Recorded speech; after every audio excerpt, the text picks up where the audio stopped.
Important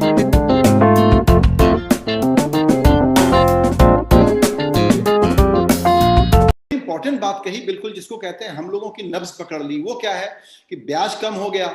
Hindustan में saver लोग conservative रहे हैं कि ब्याज के पैसे से घर खर्च चल जाए, इतनी कमाई जिंदगी में कर लेंगे तो बहुत बड़ी बात है। अब वो गणित बदल गया, अब वो ब्याज पर काम चल नहीं सकता। हालांकि ठीक ठाक सेविंग बना ली होगी, लेकिन लोगों को अभी भी पहले घर और गोल्ड, ये दो चीजें नजर आती हैं। वो फाइनेंशियल इन्वेस्टमेंट की तरफ जाते नहीं है, जबकि फाइनेंशियल इन्वेस्टमेंट की तरफ जाना मजबूरी भी हो गई है। ऐसे में लोग सावधानी रखते हैं, कॉशन रहता है कि यार हाथ तो नहीं जल जाएंगे। तो ऐसे नए लोगों के लिए जिनको अब अच्छी सेविंग है जिनके हाथ, और शेयर बाजार में जाना ही चाहिए, उनके लिए आप एकदम एक बेबी स्टेप्स के तौर पर बताना चाहेंगे तो वो क्या सलाह होगी? मैं तो बोलता हूँ कि देखिए, मैं 1985 में शेयर बाजार में आया, जब सेंसेक्स था 150। आज सेंसेक्स है 37-38 हजार। तो India is on a growth path and the equity markets are therefore on a growth path, right. और हर साल शेयर बाजार में जो इंडिया की जीडीपी है और उसका नॉमिनल इन्फ्लेशन है, उतना तो राइस शेयर बाजार में जरूर आना चाहिए। इनकम टैक्स में शेयर कंसेशन है, लॉन्ग टर्म कैपिटल गेन में टैक्स कम लगता है देन डेट। तो मेरे को लगता है, but stock market is a very, Sanjay, हर चीज लाइफ में अपने एटीट्यूड के बारे में सब चीज समझते हैं कि ये सट्टा बाजार है, ये कोई हॉर्स रेसिंग जैसा है। इसके बजाय ये एटीट्यूड ये होना चाहिए कि भाई डेट में अपने को पोस्ट टैक्स 4 से 6% मिलेगा, तो मुझे लगता है इक्विटी में अपने को पोस्ट डेट 12 से 15% का मिलेगा।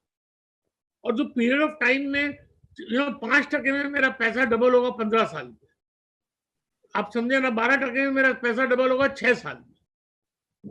तो अपने को ये एटीट्यूड से शेयर बाजार में निवेश करना चाहिए। मंथली इन्वेस्टमेंट प्लान्स लेने चाहिए। And because India and the Indian markets are constant uptrend, without trying to time the market, we should but put money into equity every month. यही मेरी सबको सलाह है। या कोई आदमी प्रोफेशनल इन्वेस्टर है और 24 घंटे ये काम करता है तो बात अलग है। ये एक बड़ी गलत, सट्टा करने के लिए बिल्कुल ना ना ना ना ना। मैं 10 लाख लोगों से मिलता हूँ, 9,99,900 बोलते हैं मैंने कमाया। मुझे मालूम है 9,90,000 झूठ बोलते, तो 10 लाख में से कमाते 900। फिर सब मुझे बोलेंगे कि आप तो सट्टा करते हो, सट्टा ही मेरा जल है, आप बोले, और हमको मना करते हो। मैं बोला, डैडी सिगरेट पीते थे, हमको मना करते नहीं राकेश जी, आप बहुत इंपॉर्टेंट बात बता रहे हैं, उसको थोड़ा सा और अपने को इलेबोरेट करना चाहिए। वो ये है कि आप जैसे इन्वेस्टर्स को लोग ये समझते हैं कि लॉन्ग टर्म इन्वेस्टमेंट करते होंगे, लेकिन इनके पास तो समझ है, ज्ञान है, जानकारी है, रिसर्च है, और फ्यूचर देख लेते हैं, मुंबई में रहते हैं, तो ये स्पेकुलेट भी करते होंगे। आप ये जो स्पेकुलेशन वर्सेस इन्वेस्टमेंट की डिबेट हमेशा चलती है, लोग बड़ा कंफ्यूज कर जाते हैं, उसको समझाइए थोड़ा और डिटेल में हमारे दर्शकों को कि स्पेकुलेटर का मतलब क्या होता है। और आप जैसे लोग स्पेकुलेटर नहीं है, एक्टिव ट्रेडिंग अलग बात है। हम तो एक्टिव ट्रेडिंग करते हैं, क्यों नहीं स्पेकुलेटर? मैं तो स्पेकुलेटर हूं, मैं करता हूं स्पेकुलेशन। क्या है उसमें, क्या गलत है? लेकिन वो क्या है, वो 10 भगवान ने, किसको करना चाहिए? वो भगवान ने 10 लाख जो लोग करते हैं, उसमें से 400-500 को ही वो स्किल दी। मैं नहीं बोल रहा हूं कि मैं कोई भगवान हूं या कुछ हूं, पर मैंने ट्रैक रिकॉर्ड रखा है। और सच्चाई ये है कि 10 लाख में से 9,90,000 तो नुकसान ही करते हैं ट्रेडिंग में, क्योंकि trading goes against basic human nature. आप समझे ना, आप पूछ लीजिए अपने सब जो सुन रहे हैं कि कितने जनों ने ट्रेडिंग में पैसा कमाया। सही है। तो सच्चाई ये है कि the odds are against you. Very true. और आप समझते हो कि नहीं नहीं, मैं तो होशियार हूं, मैं ट्रेडिंग में कमाऊंगा, तो करिए जरूर, मैं कम मना कर। खाली मैं बोलना चाहता हूं that chances are against you. Very true. अब एक बात और बताएं, आपने बताया कि क्यों बाजार और ग्रोथ आपको हिंदुस्तान का बहुत अच्छा दिख रहा है।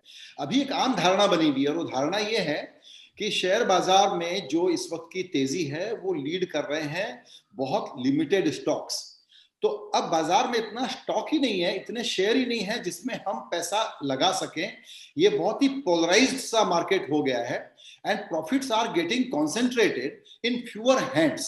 ऐसे में लोगों को जो लगता था कि पहले कुछ कंपनियां हैं, 100,000 कंपनियां, अब लगता है शायद दर्जन भर होंगी। इसको थोड़ा इलेबोरेट करिएगा। नहीं तो आप कौन बोलते हैं जो कंपनियों में आपको लगता है कि कंसंट्रेशन नहीं है और वैल्यूएशन रीजनेबल है, अब लॉन्ग टर्म इन्वेस्टर आप ले हो। मैं तो जो सबसे बैटर्ड कंपनीज है, जो अनफैंसीड कंपनीज है, उनमें इन्वेस्ट कर रहा हूँ। ये वाला आर्ट सिखाइए। ये तो बुफे है, इसमें 3,000 6,000 डिशेज हैं। सब मत खाओ, जो है जो आपको पसंद है खाओ, ज्यादा मत खा लेना, बेहजमी हो जाएगी।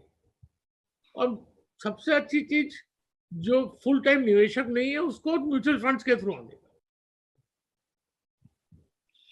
तो नए लोगों को म्यूचुअल फंड के थ्रू आना चाहिए, जिनको थोड़ा बहुत अनुभव है वो डायरेक्ट इक्विटी में आए। तो नेक्स्ट सवाल ये है इन लोगों के लिए कि कैसे स्पॉट करें अपॉर्चुनिटीज को इस वक्त। कोई आप रिसर्च करो कौन सा अच्छा म्यूचुअल फंड है, आप समझे ना। और Sanjay, just like medicine or engineering, even stock market investing is a full-time profession. It cannot be done part-time.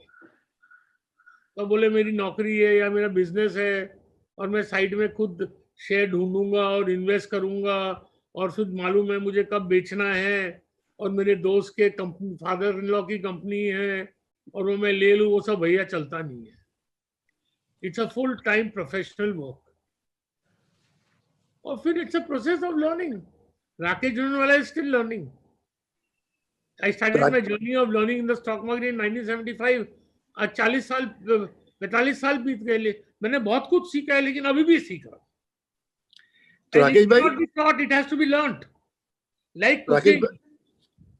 Right. तो राकेश भाई, आप ये हमारे दर्शकों को, लोगों को बताना चाहते हैं कि जो लोग सोचते हैं कि स्टॉक मार्केट में जो इन्वेस्टमेंट है वो तो साइड जॉब हो सकता है, हाउस वाइफ भी कर सकती है, या थोड़ा सा पढ़ लिया अखबार में, थोड़ा बहुत इधर उधर देख लिया और दुगने हो जाते हैं। मेरे को नहीं लगता है, मेरे को नहीं लगता। उसको रिकमेंड नहीं करते ना? बिल्कुल नहीं रिकमेंड करता हूँ। ये बात ऐसी है कि मेरे को बुखार आता है तो मैं दोनों लेके सो जाता हूँ। रेखा डॉक्टर को बुलाती है तो she says I need professional help. और भैया ये पैसे का मामला है, and you can not make money on half baked and borrowed knowledge. आप समझे ना। राकेश झुनझुनवाला सबको बात करके लखपति करोड़पति बना देता तो बना सकता था तो बना ही देता था। नहीं तो ये जो गिरीश जी पूछ रहे हैं ये बड़ा इंपॉर्टेंट कॉन्टेक्स्ट है सर इसका, क्योंकि अब हम लोग वर्क फ्रॉम होम मोड में हैं। जाहिर है कि बहुत लोगों की इनकम कम हुई होगी, तो लगता है कि शेयर बाजार में इन्वेस्टमेंट का टाइम है। तो आपकी सलाह बड़ी क्लियर है कि ये आइडियली फुल टाइम जॉब है, लेकिन जो लोग कुछ करते हुए करना चाहें फिर उनको क्या ध्यान रखने का? अब वो तो यार संजय बहुत इंडिविजुअलिस्टिक बात तो बोल रहा है। अब कोई रिटायर्ड आदमी है, बट मैं खाली इतना बताऊंगा कि 40 साल हो गए मुझे, लेकिन फिर भी सीख रहा हूँ। तो ये कोई सिखा नहीं सकता, ये सीखना पड़ता है। तो ब्रॉडली स्पीकिंग करके सिखाना पड़ता है। You learn by trial and error. तो ऐसे में आप एक्सपर्ट की सलाह दे रहे हैं कि म्यूचुअल फंड का रूट बेहतर है उन लोगों के लिए जो लोग ऑलरेडी कुछ काम भी कर रहे हो और इन्वेस्ट करना चाहते हो एक्टिवली। और क्या है, बहुत लोग शेयर बाजार में पैसा कमाने के अलावा आते हैं इसलिए क्योंकि मजा आता है, एक्साइटमेंट है, थ्रिल है। तो मेरी एडवाइस है आप 80 से 90% पैसा और प्रोफेशनल्स को दीजिए, 10% में मजा करिए। दिस इज वेरी इंपॉर्टेंट कि अगर आपको उस एक्साइटमेंट और थ्रिल और नॉलेज के लिए करना है तो बहुत छोटा पैसा रखिए आप अपने डायरेक्ट प्ले के लिए, लेकिन बाकी प्रोफेशनल फंड मैनेजर्स के थ्रू, म्यूचुअल फंड के थ्रू मैनेज करिए। बिल्कुल। और आज 1% लेके म्यूचुअल फंड पैसा इन्वेस्ट करते हैं तो द कॉस्ट ऑफ 1-1.5%, मैक्सिमम 2%, तो the cost of using professional help is also not very high. बिल्कुल। आजकल एक जो नई चीज देख रहे हैं आप भी, वैसे बहुत सारे विज्ञापन देखते रहते हैं, ट्रेडिशनल ब्रोकरेजेस, म्यूचुअल फंड्स, फिर कई नई डिजिटल प्ले आ गए हैं, डिजिटल एप्स आ गए हैं। यंग ऑडियंस जरा उसकी तरफ भी देखती है, तो जो बिल्कुल इनिशिएट करना चाहता हो ऐसी चीजों को, उनको कैसे अप्रोच करना चाहिए, किसके पास जाना चाहिए?